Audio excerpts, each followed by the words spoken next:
Oh, it had to be good too. Hello, everybody. Welcome to another episode of Ripples of Life. I'm your host, Danielle. This is my channel, HopeArising.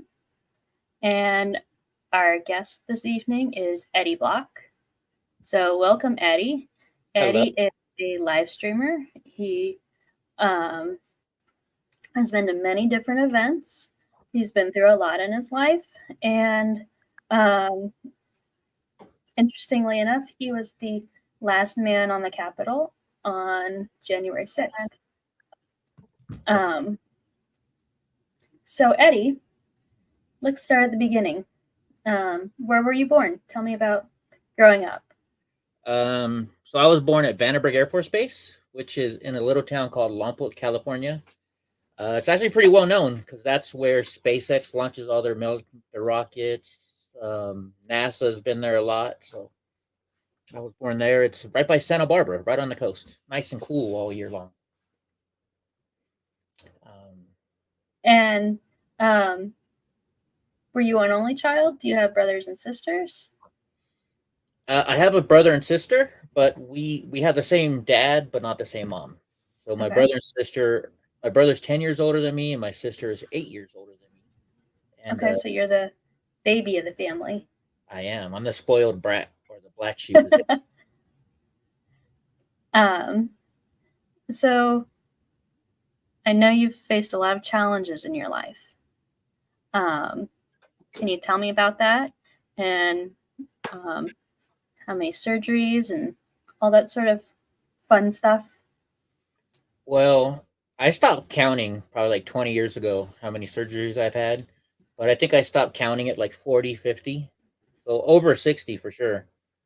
The reason is I was born with this thing called spina bifida.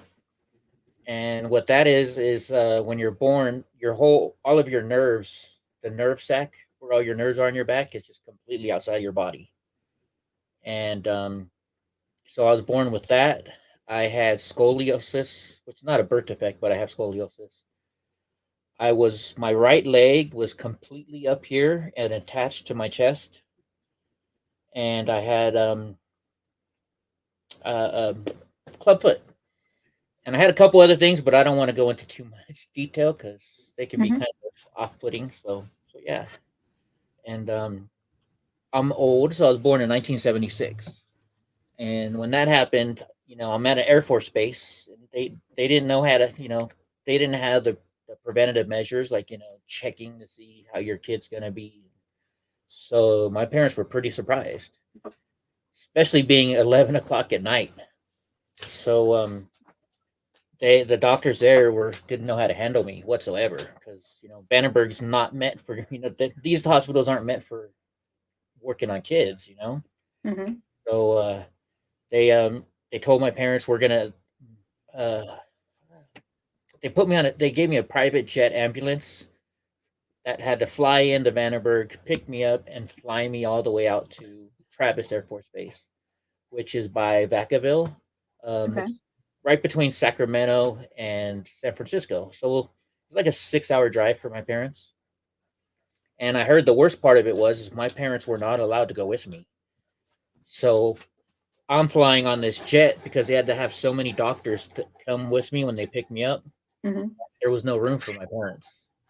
So that was pretty scary for them. Right. And they had already told my parents I wasn't going to make it through the night. It was so bad that my dad had to drive down to our Catholic church, wake up Father Fitzgerald, and bring him all the way on base so they could baptize me because they were afraid I was going to die. Oh wow! And so they didn't want me to die without being baptized because we were Catholic, and sorry, Donnie's saying hi to everybody. Can you say hi, Donnie? This is Donnie, Eddie's service dog. He's a Saint Bernard, the sweetest dog ever. Hold on. And no, it's not Hope's dog. She keeps trying to tell everybody that Donnie is. Hold on, let me see if I can zoom down for you guys. Show Donnie. Since he wants to be on camera, because he likes being on camera. There he is. Say hi, Donnie. He just wants his treat. But yeah, so So my parents had to drive all the way up to the Bay Area, to Vacaville to go to Travis Air Force Base, and I had I think I had like 3 surgeries, like back to back to back right away, Oh, wow. and it got to where I was having like 1 surgery a day. So um, one of them was, I guess I can say this. I guess it's not too bad. I was born without any way to go to the bathroom, Mm-hmm. and so I had no anus basically. And back in those days, they didn't know how to make them. They didn't know how to do anything. So they Huh. immediately had to cut me open, take out like half of my intestines, and give me what's called a colostomy bag or ileostomy bag, something like that. Mm-hmm. And so that was the first operation they did because otherwise, I couldn't go to the bathroom. Then Right. they then they did my spinal bifida surgery. I don't know. I actually don't know what order. I mean, I was only a couple minutes old. I don't know much Right. about it. So, but yeah, those were some of the first surgeries I had. Um, and so they told my mom I wouldn't live overnight. My dad. Then they told him, well, he might live a week. And then after that week, they said, well, maybe 30 days. Well, I'm 48 years old now, so you know, You keep defying the odds. yeah. And so with the spinal bifida that I have, combined with the scoliosis and the club feet, so I think they say 1 in a million kids can walk with spinal bifida. And then if you add in the scoliosis and the other stuff, it's like 1 in 100 million can walk. Did I say live last time or did I say walk? I'm not sure. One of the two. Spinal bifida doesn't kill you. Live, I think. Yeah, okay. I meant walk. So like it's like 1 in 1 million people can walk. 1 in 100 million can walk with the combinations of all the stuff that I have. And I walk. So Yeah, you do. I didn't walk until I was about. I didn't walk as the first steps until I was 4 or 5 though. So I was always in a full body cast. I mean, you've seen the baby videos of me, either a full Mm-hmm. body cast or I've got these. They had to put my torture devices, as I call them. So I'd have braces on, and like my legs had to go out like this. So they had a bar in between them, pushing my legs out. Mm-hmm. So it was pretty awful. Thank goodness I don't remember much of it, Right. but I do remember those bars, and like my feet, like your normal people's feet are straight like this, right? Mm-hmm. My feet are like this still to this day. So back in the 70s and 80s, what they would do is when you go to bed, you had to wear these shoes with the bar in between, so because they thought it would straighten your feet out. Oh, wow. Painful as all you can imagine. So that's what I dealt with as a kid. Um, you know, and just I knew what I knew. My normal life was hospitals. All I knew was hospitals. Mm-hmm. And still to this day, a lot of times I like being in the hospital because it's like I'm a kid again and I'm back. I get Oh, wow. my little chocolate puddings, and stuff like that. Right. It's just when you spend that much time in the hospital, it's like your safe spot almost. Right. Yeah.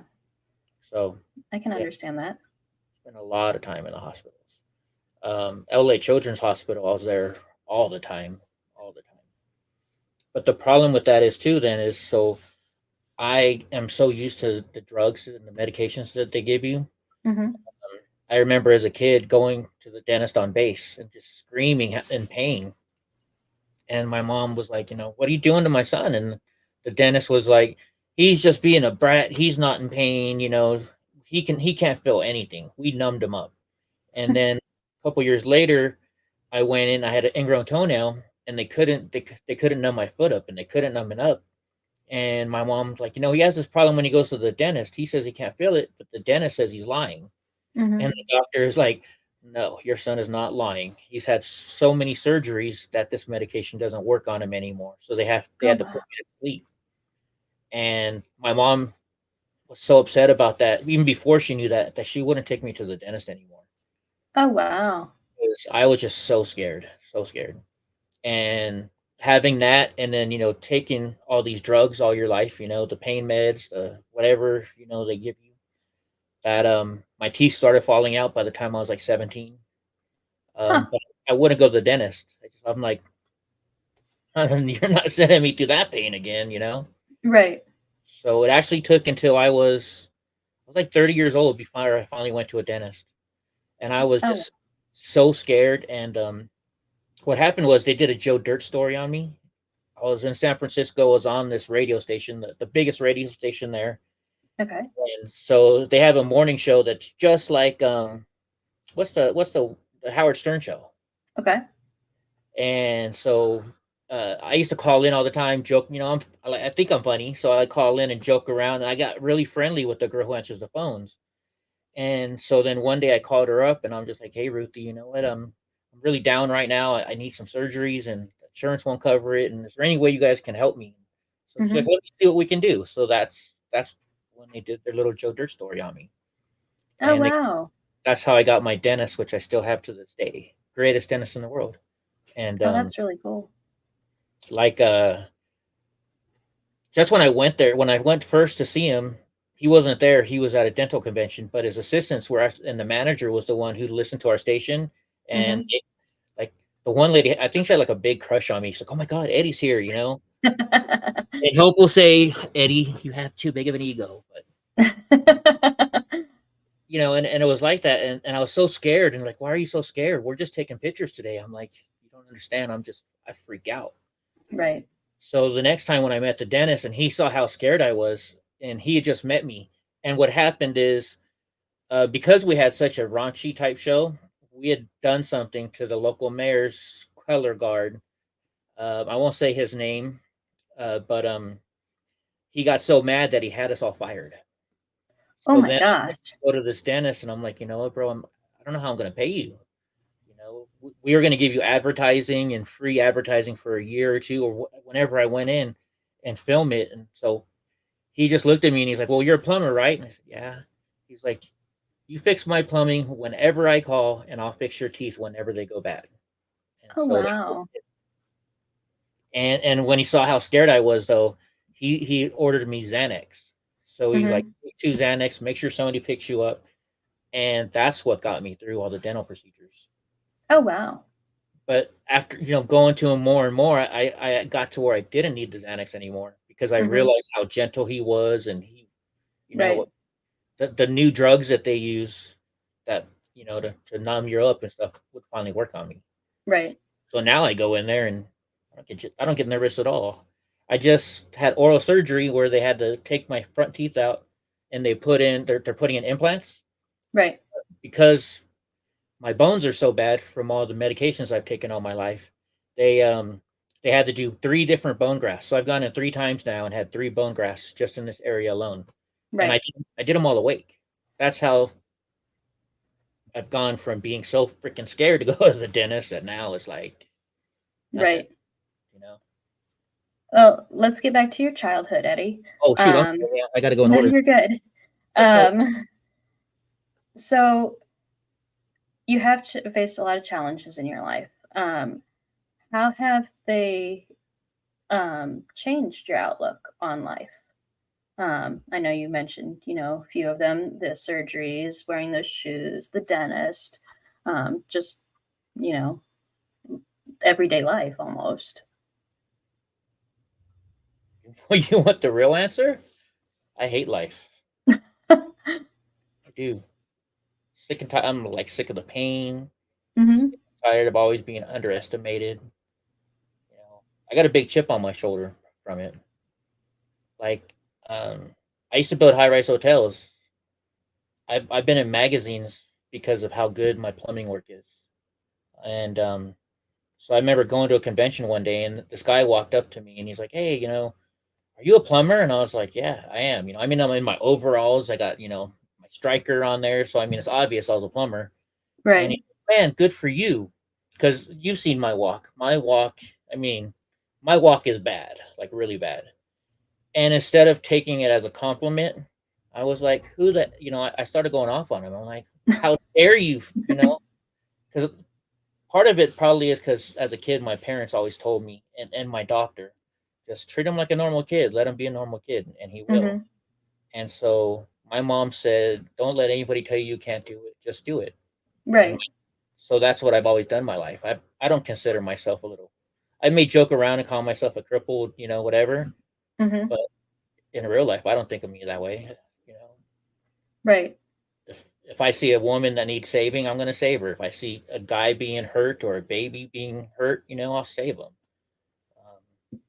I changed my own oil in my truck. I mean, built this little tiny home I'm sitting in right now. I built myself without any help.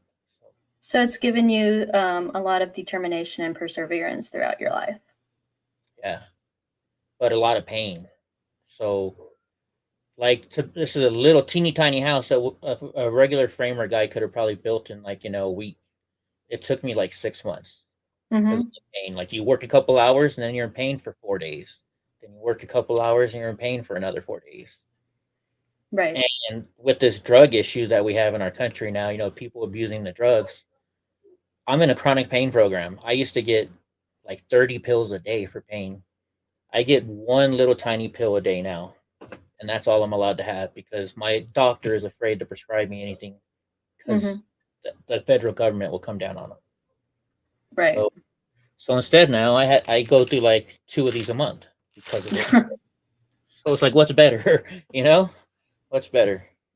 So Right. yeah, definitely made me have a sour outlook on life. But it's weird. So I've been the president of my Elks. I was president of student government. I've been a foreman. I've ran 200 crewmen building high rise hotels. Mm-hmm. And like when I was at the Elks, I met the president of all president, like the Grand Poobah. If you ever watched the Flintstones, Okay. and like everybody was like, "Oh my God, there's him," and I just would walk up to him and talk to him, and we became such good friends. And one day we were at a convention in New Orleans, and he's like, Eddie, he's like, why I bring you around me? Why I keep you near? He's like, every time you come in the room, you light up that room. There's something about you. And so that's probably a lot of where my ego comes from. But he's just like, he's like, if I was you, I'd be so pissed off and so mean to every single person. He's like, but you're always nice to everybody. Right. Which I am until you piss me off, as you may know a little bit. But yeah, so it's We'll weird. get there, I Eddie. You hate just my gotta life. wait. I hate my life, and I wouldn't put it on my worst enemy, but I can still be happy about it, I guess. Or at least I And it put. made you who you are today because of what you had to go through as well. Yeah. Oh, for sure. Oh, for sure. Definitely So made me strong. I'm sorry, go ahead. Definitely made me strong. Yeah. So can you tell me about a significant event like in your parents' life? I'm thinking of a event that your mom had specifically with a former president. Yeah. So, so my mom, she's Dutch. She came here from Holland. My dad spent 21 years in the Air Force, and he met her when he was stationed at Camp Nou, Amsterdam. And my mom was training. She was in intelligence, so she had like top secret clearance in over there. And even she was really high up. And even my uncle, he just retired as a 5-star general in the Dutch military. Oh So wow. so my mom was her coming to America. She says was like the best thing that ever happened to her. And Mm-hmm. when you think about it, it's like, wait, you were like top high intelligence level over there in Amsterdam. My uncle's all over the UN and everywhere. I you can look him up big time, and I'm actually named after him. So, Oh wow. well, my first name, Right. and he, so that was impressive to me. And like when I was a kid, I was like, Mom, how come you don't teach me Dutch? Because you're an American. I don't want to mess up your language here. And Mm-hmm. she wasn't really big into politics, but she loved America. She loved the freedom that she got when she moved here. It took her 7 years to become an American. Oh Even wow. though even though my dad is in the Air Force, you would think that's like a real quick, wham bam thing. And she Mm-hmm. fought for 7 years to get her citizenship. And she says that's one of the best days of her life, or well, she did when she was alive. So she was a hard worker, and my dad had just retired, and it was like 1983 or something like that because my dad was still alive. And my mom worked in this little Danish town. We're Dutch. She worked in a Danish town of all places, at this hotel in Solvang, California. And President Reagan's ranch is only, I don't know how far it was. I've never been there, but it was somewhere near there. So Mm-hmm. why do I keep saying so a lot? But anyways, the uh, the Secret Service would stay at her hotel, and at our house, you had dinner every night. My mom, whether she worked or not, she'd come home. She cooked steak and potatoes. We had dinner every single night on the table. And she's talking to these Secret Service men, and she realized they never left the hotel. They only went to the restaurant inside the hotel or got junk food or fast food. Mm-hmm. She started telling them, she's like, "Look, I'm so proud to be American, and you're taking care of our president. So I want you, they had different teams. So whatever guys were off that night would come to our house, and my mom cooked dinner for them. And so she did it like every night. And my so then it was fun because I'm like 5 years old, and here's these Secret Service men, and I'm like, can I play with your gun? So they're pulling the bullets out, and I'm walking around the house with this. I remember the first time I grabbed it. I'm 6. I'm like, poop, because it was so heavy. And they were just laughing and stuff. And these were just awesome guys. And they appreciated what my mom and my dad did because, Mm-hmm. my dad was there too. That one day they said, "Hey, what are you doing next weekend or whatever day it was?" And it's like, nothing. I'm off that day. And they're like, good, because we're gonna pay you back for taking care of us. So these Secret Service men took my mom and my dad to President Reagan's ranch, and they got to meet President Reagan. And he gave my mom some kind of like a pendant. I don't. My sister can't find it. We can't find it. So my sister's mad because she wants it. But Oh, it wow. was it's like a brooch. You should say it was some kind of a brooch, but it was President Reagan's brooch. Oh, that, And my goodness, that's awesome. yeah, so he gave it to my mom for cooking his Secret Service detail dinner every night. Oh, that's awesome. And I mean, it wasn't even like we didn't live in Solvang. We lived in Lompoc, Mhm. which was like a 25-30 minute drive.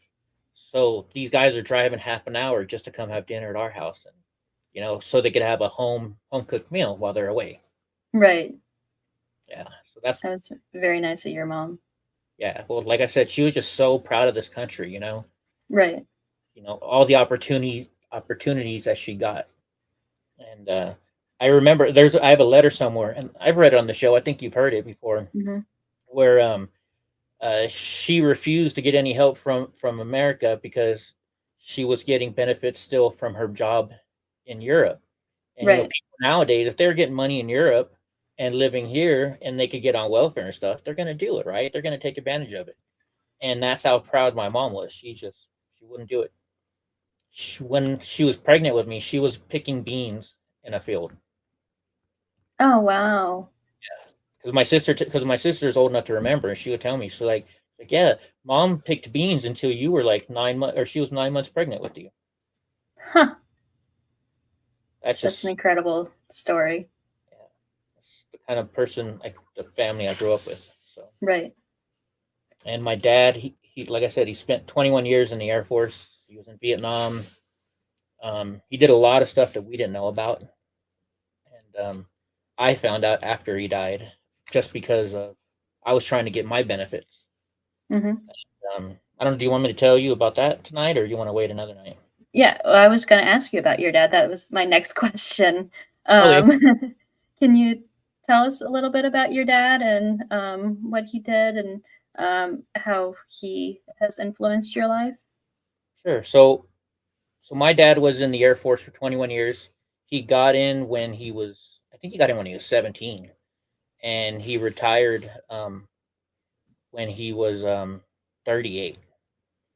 So he was in there for 21 years, and all we knew that he did was build telephone systems. We were told he installed all the telephone systems on the base, and he wasn't a very bright man. You know, he Mm-hmm. like once he hit tech sergeant, he couldn't go any farther. He just couldn't pass the test, even though he took it many times. And so, Mm-hmm. 21 years, you should be a lot higher than tech sergeant. But he didn't care. He was happy what he did, and we all thought he would just put telephones in. And in fact, he started a telephone company afterwards. Like we had a little store, and I remember going in there and playing with the Mickey Mouse telephone. And what a Hello Kitty had just came out, so he had the Hello Kitty telephone and stuff. And so we, since he went in that business after work, that's what we figured he only did. Mm-hmm. And then I remember he would take me on jobs. So my dad was like a big flirt. Like he loved women. He loved, talking to women, and he was the life of the party. We had parties at our house every weekend. Like we had a jacuzzi, in our backyard, all covered up, and every Mm-hmm. week we'd have like 10 people just coming over, and I liked it because I'm a little kid, and I'd be like, "Would you like me to get you another Pepsi?" So I go get him a $1, So I had my little ways of making money back then too, and but yeah, he was a real outgoing guy, and then like he would keep me out of school sometimes and take me with him on the jobs. Like if I had pink eye, he'd take me Mm-hmm. on the jobs with him. And then he started teaching telephone skills and installations at the local community college. Okay. They didn't have a facility, so he built our garage into a facility so he could teach students there. Oh wow. And I'm like 5 years old, and so I would go to work with him a lot, so I knew how to do this. And this is just one of the I don't know why this is the biggest memory I have of my dad, but he got a phone call, and he was in class, and he's like, "All right, class, just watch what my son is doing. He'll show you how to do it." And I'm like 5 years old, and I'm these big boards, and you got to the puncher things and stuff like that. Mm-hmm. So yeah, so he did that, and then uh like he was like the Hank Hill of that day. Every Saturday he mowed the lawn, he had his edger, he had everything, and he would go to Johnson's Donuts and get donuts. Mm-hmm. And my mom had to go back to Holland. Like we would go to Holland every year, but this time something happened with my grandma, so my mom went back, and we were alone. And I went to a friend's sleepover. When you're kids, you go to sleepovers. Mm-hmm. The next day, my friend's dad is just getting pissed because my dad hadn't shown up, and we didn't know what was going on. And he's cussing my dad out, and then my aunt shows up, and she's from Holland too, and she's like, "There's something happened with his dad. I'm sorry." So my dad had a heart attack, and I didn't know it. And he was okay. He survived it, and he hated it because they put him on these salt pills, or he couldn't have salt, so he had to get like the fake salt. And Right. he loves salt. He'd get his mashed potatoes, and my mom came back, and everything was cool. And I had another surgery on both my legs, so I had full casts on in Mm-hmm. between his surgery, his heart attack, and everything was going cool. And then one day he comes in from mowing the lawn, and I'm watching, kids, and like we lived there, LA, so there we had KTLA Channel 5, and they Mm-hmm. had it was Popeye, then it was the Little Rascals, and that's I just sit there every morning, and my sister would read her books, and my dad walked in and went to go get his pill and just toppled over. Oh So wow. uh,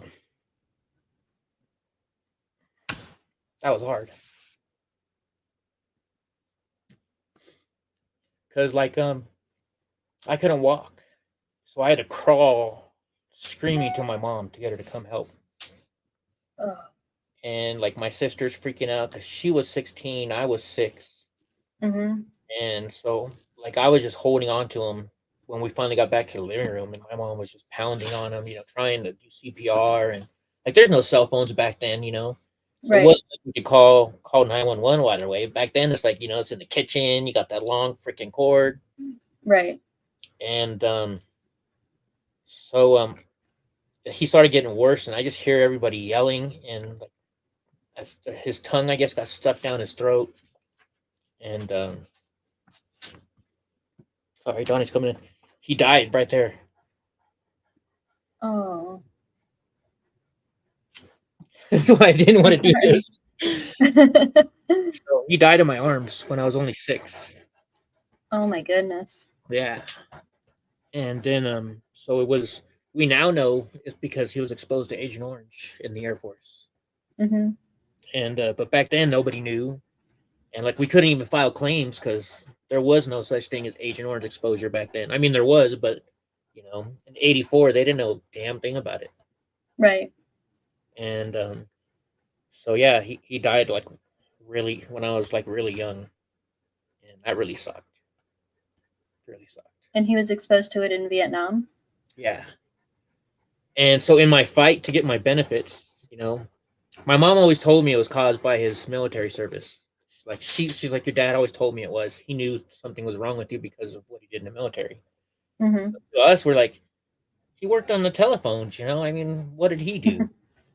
And it turns out he did a lot more than we actually thought.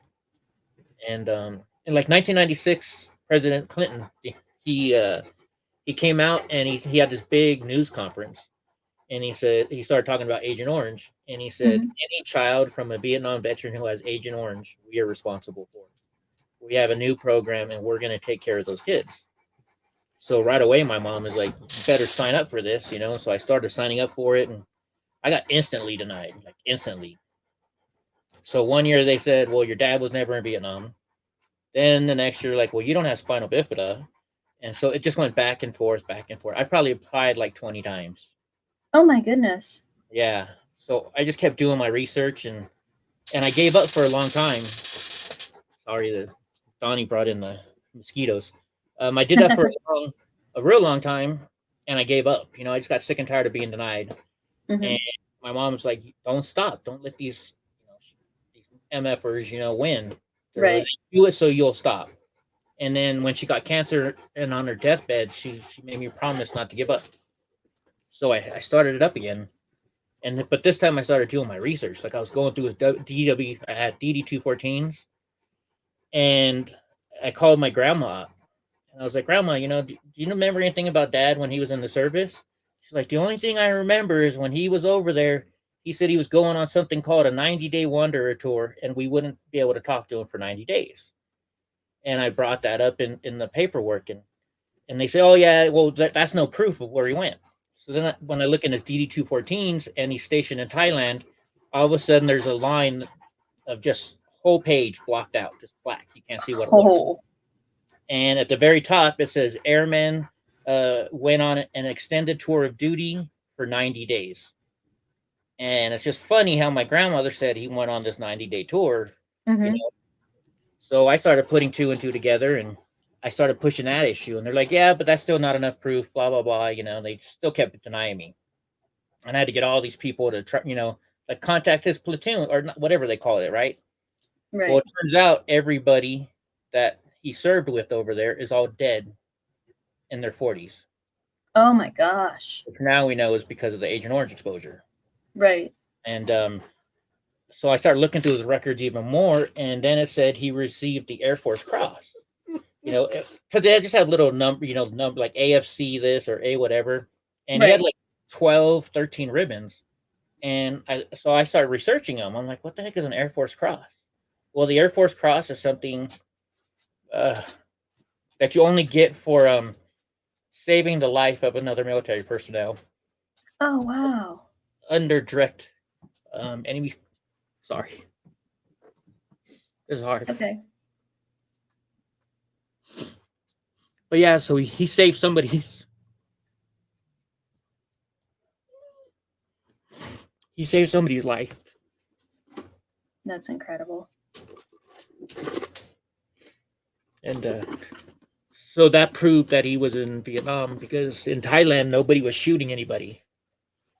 So that was my stepping off point. And so they sent me to a judge, and there's 16 known birth defects recognized by Agent Orange exposure, and I have 8 of them.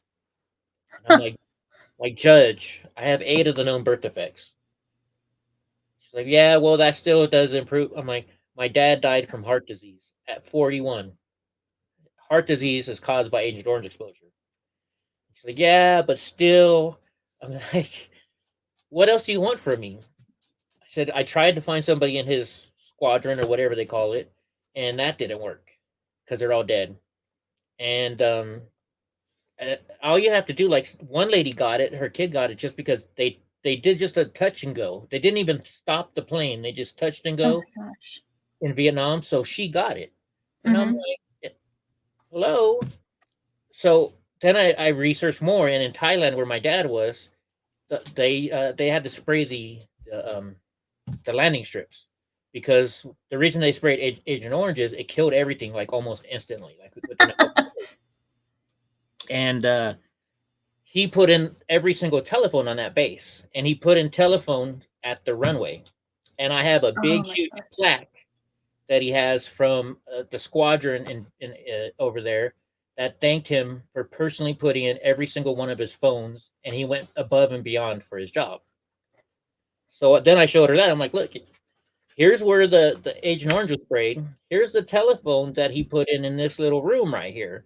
And Mm-hmm. she's like, well, that's still not enough. I'm like, what are you talking about? She's like, well, you have to prove that he went across what do you call it? He had to cross the border of the base, or the barrier, the base barrier. And so then I said, well, you tell me he never left the base. What happens when you go on and off the base? You got to go across that barrier. And she finally said, look, do you know somebody who's a personal friend of his who can vouch for it? Oh my gosh. And my stepdad and him were best friends, like, for a long time. Oh And they used wow. to golf every day. And so my stepdad told me, he's like, your dad always told me that he knows he got Agent Orange when he was over there. And he swear to the day he died that he's the reason why you're handicapped. And he's like, I'll write a letter. So he wrote a letter for me. And that's when the judge finally approved my Agent Orange benefits. So it took it was in 2022 is when I finally got approved. Oh my gosh. So I first applied in 1996. It took me 25 years to get paid and get my insurance. Over 25 years. Yeah. And so, they kept telling me, well, you're supposed to get retro pay from the first time you applied. And so they're saying now that nope, they only pay me back to 2020. And they say the reason is the program didn't start till 2020. And I'm thinking, Ugh. I've been handicapped my whole life, bro. Right. So my representative right now is still fighting it. And I just got a letter a couple days ago saying that I'm finally on a judge's docket for my appeal. But that still only goes back because I stopped doing it for a while. So the judge who approved it on my claim from 2007. So they'll only go back to 2007. Even and like I wanted to say, but I've been my whole life I've been handicapped. Right. It doesn't work And you that way. started the process in 1996. Yeah, and I actually have the piece of paper that was stamped by the government saying received in 1996. I had that piece of paper. So, let's go back to your dad. When he died when you were 6, how did that impact your life? How did that change, growing up? Oh, it was awful. I mean, first off, just seeing your dad die when you're 6 years old, and especially in your arms. But not having a dad anymore. I was a spoiled brat. I got away with anything with my dad. I was his favorite. I hate to say it, but my sister and brother tell me it all the time. So things changed after that. My mom had to take over his company, and he's like me. He's not good at business. He's a great employee, but he wasn't. We were barely getting by. And then the fact that he couldn't do the job anymore, we had to hire somebody, and so my mom had to finally sell the business, and my aunt and uncle had to come over from Europe and live with us, and that was a bunch of trauma and drama. Um, and then a couple years later, my mom started dating her boss, which is my stepdad, who was my dad's best friend. That was really hard, really hard. Like, who the f are you coming into my house? Right. So we hated each other, and it was probably more because of me than because of him. Right. But like I said, now he's 89 years old and he can't take care of. Well, he can take care of himself, but he doesn't want to live alone. So I sold my house and moved up here with him, so he's not alone. So we've grown. It took my mom dying for us to become friends again. Wow. So it sucked a lot. I was in Catholic school. My mom couldn't. My parents were like, all the kids had to go to Catholic school because that was, the best school that you could go to, and my mom couldn't afford it, so she's working like 3 jobs, trying to support me going to Catholic school and my brother and sister going to high school. So it was pretty rough. Like, we were really poor. Right. And you then, grew up in LA area. Well, I grew up in a little town called Lompoc, so it's like 3 hours from LA. but it was expensive, and all the surgeries. So since my dad died, I didn't get surgeries on base anymore. I was getting surgeries at LA Children's Hospital. Mm-hmm. So my mom had to pay, her copay was like 30%.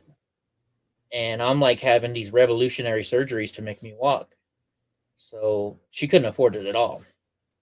And Right.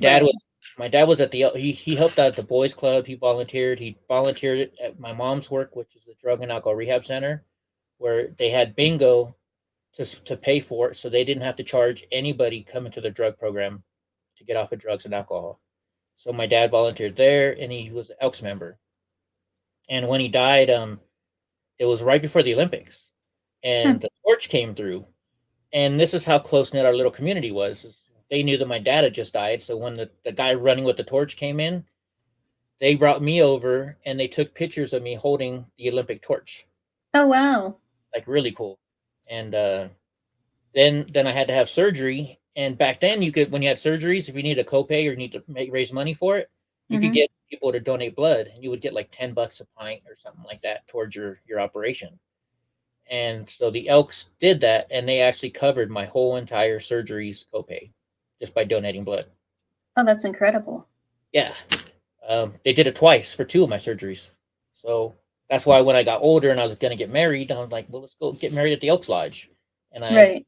you should join, because I told them the story. And so that's when I joined the Elks. Within 4 years, I was president of our local Elks. So yeah, That's really cool. yeah. Comes full circle. hmm And now, well, I don't do it with, I'm no longer an Elk. We had some falling out issues. Mm-hmm. But in 2010, when I told them the story about that, they're like, hey, we help veterans. So this guy Harold, which had become a real good friend of mine, we would go every holiday to the Fresno VA hospital. Mm-hmm. They had in the back, they had what's called the CLC. It's the long term care facility, and people live there like years on end. And it gets to where their families don't come visit them anymore. So every holiday, we would go feed them a lunch. We do tri-tip, and in the hospital, you could buy these little like welfare books. You know the old welfare food stamp books. Yeah. So there, you can buy them there, and then the veteran can then go into it's called the Patriot Store, and Okay. you get whatever they want. And because we were all broke, we'd give each guy a book of $5, so he could go buy maybe a soda, a candy bar. But Mm-hmm. for some reason, they love that. They really love that. And the Elks do another thing is, so we give every third grade student in our area a third grade dictionary. It's meant just Mm-hmm. for third graders. And I came really close with the teachers and the principals, and I asked them, I'm like, hey, we go help out the veterans every holiday. Think your kids, you always ask how you can pay us back. Think the kids could say thank you for your service, and so they started doing that for us. And That's really so, cool. like, I go back there, and there's some guys that have been there for 14 years, and they still got every year their card. Like they like that more than the food we brought them. Even. Oh, So, and that so all stems. I mean, that all stems from your dad. mhm. Yeah, I do it. I do it because it's like, to me, I'm like getting in touch with them that Right. way. So Yeah, absolutely. yeah, yeah, So you went to Catholic school, and then got in a lot of um, fights. did you go through to Catholic school throughout your entire school period? Like, did you Oh graduate from Catholic school? no, I didn't, because in sixth grade, it was just after my dad died a couple years, and my surgeries were getting worse and worse. And so my mom asked the state for help. Finally, she's like, "Look, I can't pay it anymore." Mm-hmm. And the state would only help us if I went to public school. And they wanted me to go to this place where it was for the mentally disabled kids. And my mom was really mad about that. She's like, he's not mentally disabled, he's just handicapped. Mm-hmm. And they're like, but he gets all C's and D's in Catholic school. So they went and had me tested, and it turned out that they had me skip seventh and eighth grade. So I went straight from sixth grade into high school. Oh, That's how, wow. that's how bad the public system works compared to Catholic school, folks. I had like 12th grade reading, 10th grade math, and I was in sixth grade. Oh my gosh. So they put me up in high school, but after 2 years, they were like, "You're too childish," so they made me stay another 2 years. So I had to stay 6 years in high school. Oh my goodness. But I am still the youngest kid to ever go to senior prom. My mom was freaking out because her friend through the bingo, their daughters work at school, and so the bus would come near our house, and they live close by, so I'd ride the bus with them. And my mom said, "Watch my son for me." So then, when one girl was a senior, and when prom came by, she didn't have a date, so she asked me to go. She's like, "You want to go be my date?" And I was like, "Sure." I'm 12 years old, so I was 12 years old, and I went to high school prom. Oh Nothing wow. happened. It was nothing. She was like my babysitter. It was like a joke kind of thing. Right. But yeah, so I That's didn't do funny. Catholic school. No, saved my mom a lot of money too, because you know you think Catholic school everybody's nice. Oh hell no! I always got made fun of the way I walk, and because Hmm. of the colostomy bag, and then they sometimes I'd have it, sometimes they tried to take it out. They finally were able to operate to take it out. Hmm. There's like no control whatsoever. So as a kid, I didn't know how to control any of that.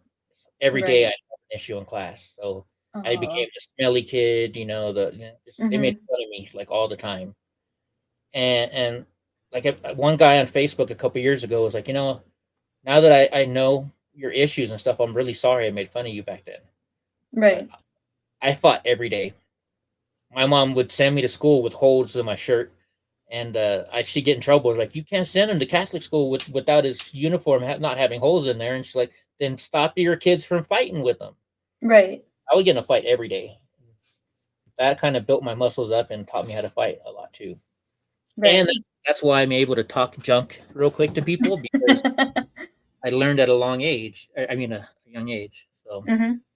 yeah, Catholic school was rough, but I was an altar boy.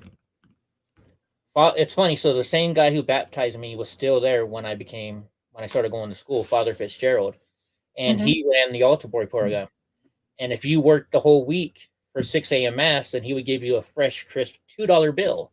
And in Oh wow. 1984, $2 was a lot of money. Right. So I made sure I did every morning mass. And that's probably why I don't know a lot about religion, because I had to go to mass every morning. I had to Hmm. go to mass, in school, because you're in Catholic school, they make you go to mass too. So I just got sick and tired of hearing it. So I would just sit there and just kind of stuff. Right.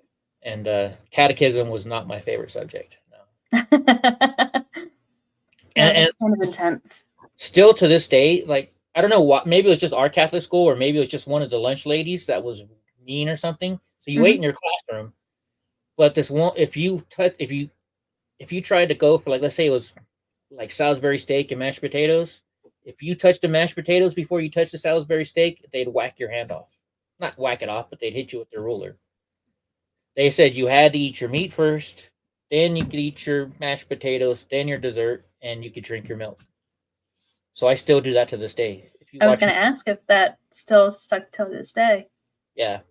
When I was married, my wife used to ask me, "How come you do that?" And I was like, "Catholic school, you know." It taught Or you some discipline. oh, very disciplined. I got in trouble. I used to get away with a lot of stuff being handicapped. And especially my first grade teacher was Miss Young, and she was from Holland, so I was her little special Dutch boy. But she got mad at me one day, and I remember I had to sit on my knees, and you hold your hands out like this, and if your butt touched your shoes, she'd whack you. If your hands went down, she whacked you. So I've straightened up pretty freaking quick after that. Yeah, Wow. Sister Mary Dennis, I'll never forget that name. Sister Mary Dennis.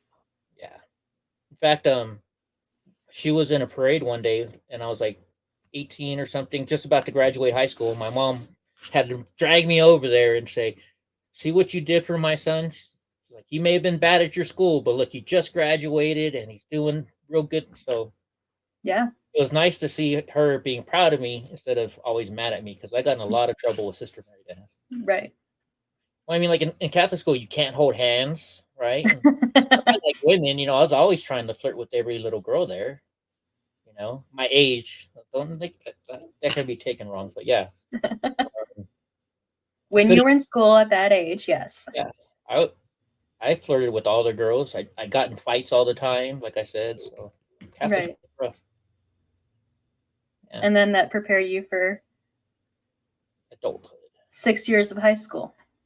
6 years of high school, yeah. Well, I got in even more trouble in high school because I got away with everything there because I was the smartest kid in the school, so they let me do whatever I wanted. And you were in public school. And I was in public school. Yeah. So I know you wanted to end early because you do have a show at 9 o'clock or 6 o'clock your time. Mm-hmm. So we'll end it here for this week, and then we'll get into your adult life next week. Well, I thought we were going to do high school. I got to tell you about high school still, don't I? That is true. Yeah. A little bit more. What did we were talking about something a minute ago, and I was like, I know I got something from there. Oh, I'll bring my little Catholic school picture of me. That's what I Okay. Absolutely. Yeah. So, yeah. Well, thank you so much for being on my show, and it is called Ripples of Life because, like water ripples, you don't know how many lives you touch and how many lives you influence, just like water. And my channel is called HopeArising because like, share, and subscribe. Thank you. Oh, there's an alarm. Because up from the ashes, hope will arise. Nice. Plus, it's one of your Beatles songs, right? No, it is not. Oh no, Daydream Believer was your Beatles song. Right. I've been through many different. Sure. Real quick, I'm gonna tell a real quick story. I got a couple seconds. Yeah, absolutely. It goes along with that. So when they forced me to do go in public school, and I had to go to a spinal bifida group that met every week. My mom and I had to go to it. It was part of our insurance, whatever. And there was a little girl there named Jennifer, and I remember hearing her, and she's like, Mom, how come he can walk and I can't? And she told her, because he wants to walk. So the mom came up to me, and because I was a little bit older, she's like, hey, do you mind coming and hanging out with Jennifer? She's probably like 7 years younger than me. And she was in a wheelchair. And I was like, sure, why not? And so I hung out with her a lot, and slowly but surely, she started using her crutches instead of walking. And that's awesome. So all because of me, it's all in your head, like they don't know how I can walk. I can't feel my legs. I can't feel from my knees down. And doctors today still don't know how I walk. And my mom always said, well, because he wanted to. So by saying that to that little girl, she walked. Absolutely. Fortunately, but when she was younger, she could walk with crutches at least. Right. Sitting in her wheelchair all the time. So that's how good your brain works, folks. It's because you can't feel your legs. Or if you think you can't do something, you're not going to do it. If you think you can, you're more than likely going to do whatever you think you can do. I mean, look at Danielle. She's the same way. She's just like me. Huh, Monster? Yep. And of course, you always got to have a good, handsome dog in your life. And I have two. Huh, Monster? Yep. Yeah. Well, thank you again, Eddie. Thank you for sharing, and thank you for coming back next week. I'm thanking you in advance. So we will be back next week, next Wednesday at 7:30 for part 2. Part 2.